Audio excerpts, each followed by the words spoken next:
જય સ્વામી મિત્રો, આપનો ખૂબ ખૂબ આભાર. ખૂબ સરસ કોમેન્ટ કરી રહ્યા છો, ખૂબ લાઈક કરી રહ્યા છો, ખૂબ શેર કરી રહ્યા છો. વિડીયો જોતા એ તમામને જય સ્વામિનારાયણ જાજાથી.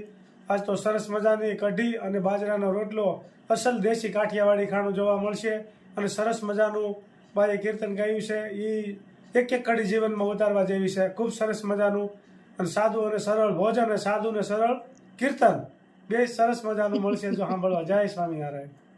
જો સર નોતા જોતાને કોને મોકલ્યા રે યા ગટપણ ના દાડલા નવા નવા દુખડા બતાવ્યા રે યા ગટપણ ના દાડલા કાળા ભમર કેસ કેવા હતા વાકડા રંગ એના કોને પલટાવ્યા રે યા ગટપણ ના દાડલા આંખ તણા તે જતો તે ગયા છે લૂટી અંધારા કોણે મોકલ્યા રે યા ગઢપણ ના દાડલા 32 વેપારી હાટ ગયા ઉઠાવી કાને કોને તાળા લગાવ્યા રે યા ગઢપણ ના દાડલા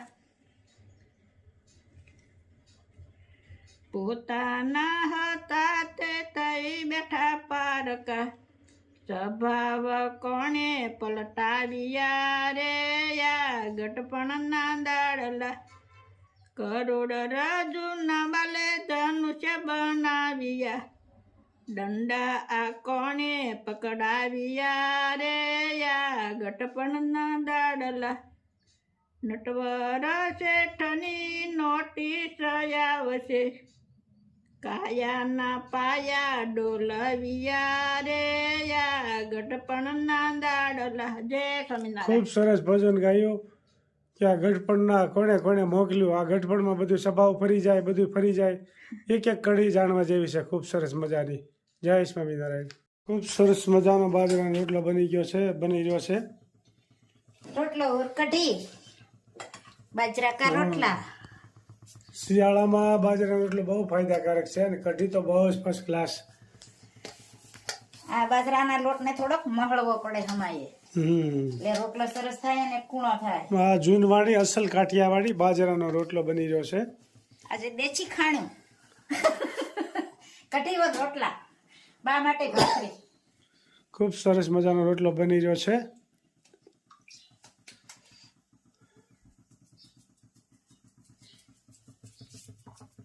આપ જોઈ શકો છો રોટલા બન રહા હૈ.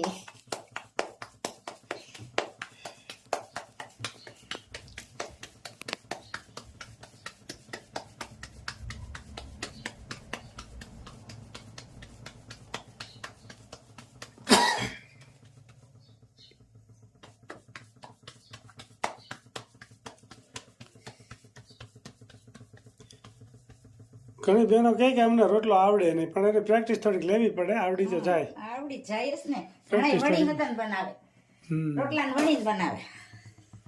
આપણે તો તાવડી છે એવડો જ રોટલો.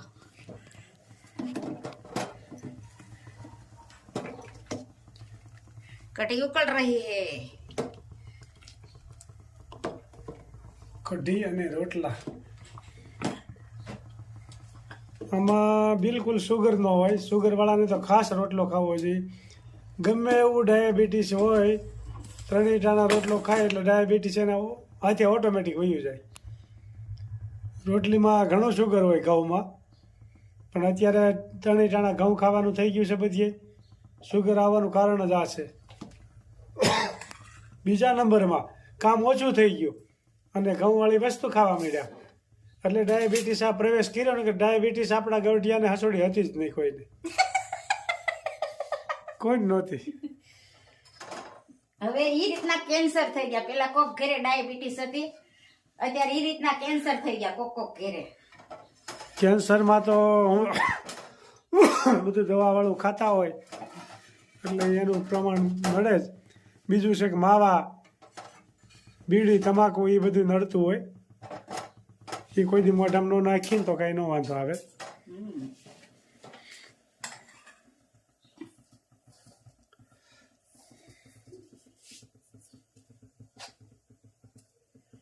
એક રોટલો અડધો અને આ જૂનવાણી વસ્તુ ખાવાથી તો બહુ શરીરને ફાયદો રહે, પણ હવે જૂનવાણી વસ્તુ કોઈને ભાવતી નથી.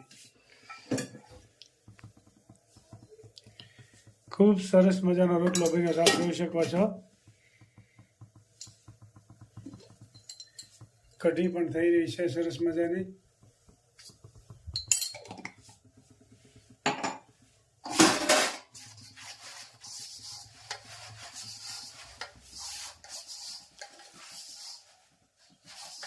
કઢી કા વઘાર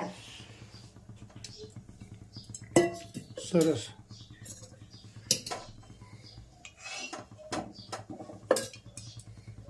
કઢી વઘારવાનું ચાલુ થઈ ગયું છે કામકાજ, જોઈ શકો છો.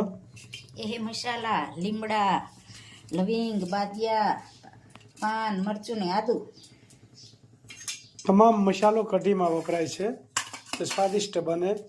અને બધો એ દેશી મસાલો છે, લીલો મસાલો.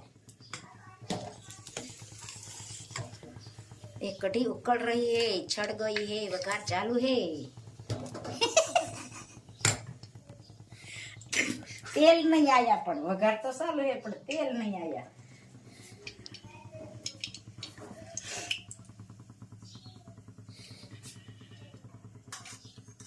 એ રાય એ જીરા કઢીમાં મેથીના ભૂક્કા ચરસ લાગે. એ મેથી કા ભૂક્કા, એ લવિંગ લીમડા કા પાન आदि मिर्ची.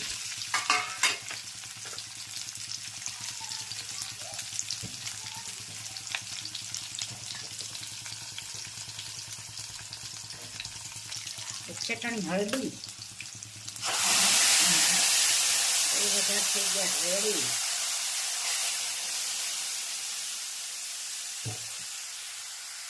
સરસ મજાની કઢી વઘાર થઈ ગયો છે. હવે તૈયાર થાય ત્યારે બતાવીશ.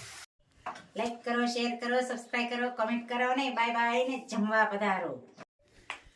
જય સ્વામિનારાયણ. મુંબઈથી મીનાબેન, કચ્છથી કુંદનબેન જોશી અને કોમેન્ટ હતી મનાલીબેન ચૌહાણ અને મલ્લાડથી હંસાબેન મેવાડા, અમદાવાદથી ભારતીબેન મુલ્લડ, શોભનાબેન પરમાર, મુંબઈથી જ્યોત્સનાબેન રોજ વિડીયો જોવે છે અને મુંબઈ મલ્લાડથી રેખાબેન અને મુંબઈ ચેતનાબેન કપૂરિયા, સુરતથી ભાવનાબેન ત્રિવેદી અને માલાબેન પટેલ કે હું ઇન્ડિયા આવીશ તો જરૂર આવીશ.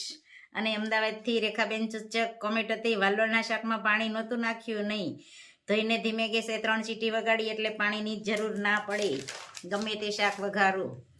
અને અમરેલીથી શ્રદ્ધાબેની પણ રોજ વિડીયો જોવે છે, પ્રતિભાબેન દાણિયા રોજ વિડીયો જોવે છે અને રીટાબેન ખનેશા અને રાજકોટથી ડિમ્પલબેન એ રોજ વિડીયો જોવે છે કે જીયા અને મિત એ કે મારા નામ લેજો. જય સ્વામિનારાયણ જીયા અને મિતને. અને યુએસથી મધુબેન પટેલ આપણો વિડીયો જોવે છે અને કુસુમબેન કહે વાલોળમાં મગની દાળ પણ નાખી શકાય. આ વખતે એવું શાક બનાવીશું દાળ નાખીને. જય સ્વામિનારાયણ. ખૂબ સરસ બહેનોનો ખૂબ ખૂબ આભાર. ખૂબ સરસ કોમેન્ટ કરી રહ્યા છો, ખૂબ લાઈક કરી રહ્યા છો, ખૂબ શેર કરી રહ્યા છો. આપનો ખૂબ ખૂબ આભાર બહેનો. જય સ્વામિનારાયણ.